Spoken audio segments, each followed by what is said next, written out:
ہم جس خطے میں بیٹھے ہیں پہلے بھی آپ کے سامنے رکھ چکا ہوں، یہ خطہ آپ کا اور میرا، اسلام قبول کرنا، اس کی نیکیاں بھی اس لشکر کو مل رہی ہیں جو محمد بن قاسم کی قیادت میں اس خطے میں آیا۔ کس وجہ سے؟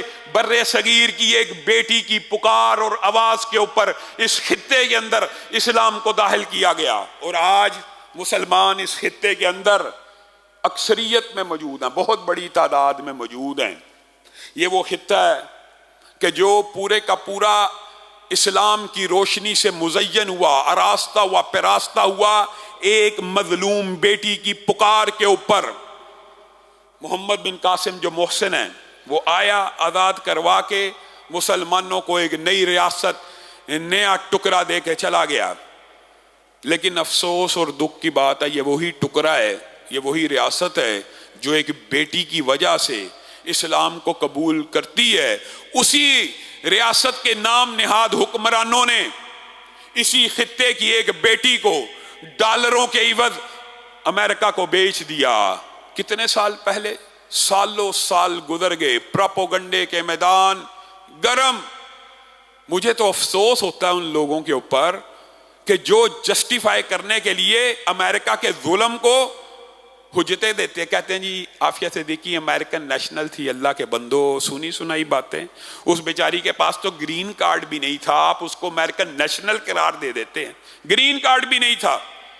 اس کی بہن بیچاری آ کے کئی مرتبہ ان باتوں کی، ان پروپوگنڈوں کی تردید کرتی رہی۔ وہ ہمارے وطن کی بیٹی ہے، اس دھرتی کی، اس قوم کی۔ اگر آپ کو اسلام سے کچھ لینا دینا نہیں ہے تو کم از کم مذہب پسندی کے علاوہ وطن پرستی کو دیکھ لیجئے۔ پاکستانی بیٹی ہے، اس خطے کی بیٹی ہے، ڈالروں کے عوض امریکہ کے حوالے کر دی گئی ہے۔ 20 سال کوئی چھوٹا عرصہ نہیں ہوتا، اللہ کی قسم۔ سینیٹر مشتاق کے اوپر اللہ تعالیٰ اپنی رحمتوں کا نزول فرمائے، اس نے پورے پاکستانی قوم کے سامنے اس کا مقدمہ، اس کی بہن بھی لڑ رہی ہے، لیکن یہ ایک سینیٹر، اگر ایک سینیٹر ایسا ہو تو وہ امت کا کتنا بڑا محسن بن جاتا ہے۔ اور اگر پاکستان کے عوام ہوش کے ناخن لیں، 100 سینیٹر ویسے بھیج دیں تو پھر تو پاکستان میں انقلاب آ جائے گا۔ لیکن آپ بھیجتے نہیں، آپ ووٹ چوروں کو ڈالتے ہیں، آپ ووٹ لٹیروں کو ڈالتے ہیں، آپ ووٹ جگیرداروں اور سیکولر پارٹیز کو ڈالتے ہیں۔ وہ وہاں سے بیٹھا ہوا پل پل کی خبر دے رہا ہے۔ اور میرے بھائیو، اللہ کی قسم 20 سال جو بندہ اذیت اور تکلیف اور کرم میں گزارے، اسی کو پتا 20 سال کتنے طویل ہوتے ہیں۔ 20 سال تھوڑے ہوتے ہیں، 20 سال اتنے طویل ہوتے ہیں۔ اور اذیت کے اور کرم کے لمحے ویسے انسان کو طویل لگتے ہیں، خوشی، مسرت، شادمانی کے لمحے ویسے بڑی جلدی گزر جاتے ہیں۔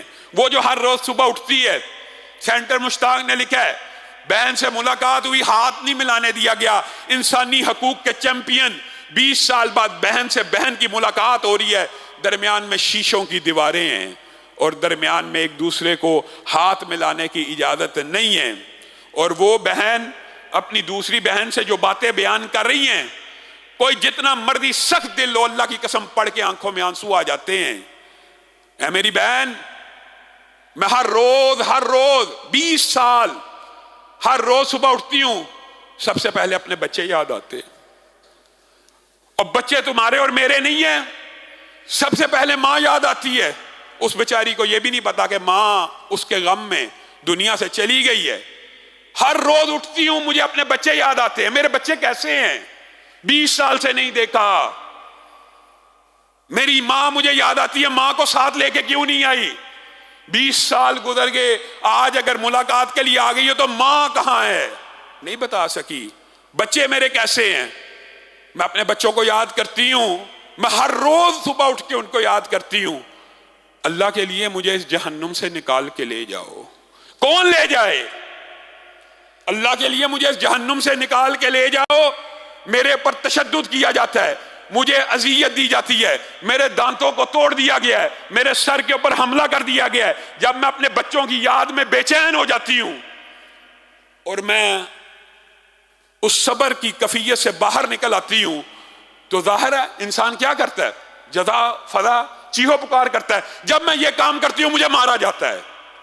اللہ کی قسم میں اور آپ ہوں ایسی زندگی سے مرنے کو ترجیح دے دیں. یہ زندگی ہے. اور سینیٹر مشتاق نے 100% درست کہا ہے. پتہ نہیں کتنے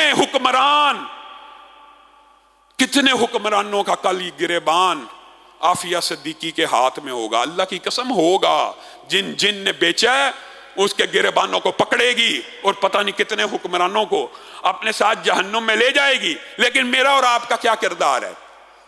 عافیہ صدیقی امریکن تھی. عافیہ صدیقی کے ساتھ جو ہوا درست ہوا. سینیٹر مشتاق نے ایک جملہ لکھا ہے جو بڑا معنی خیز ہے.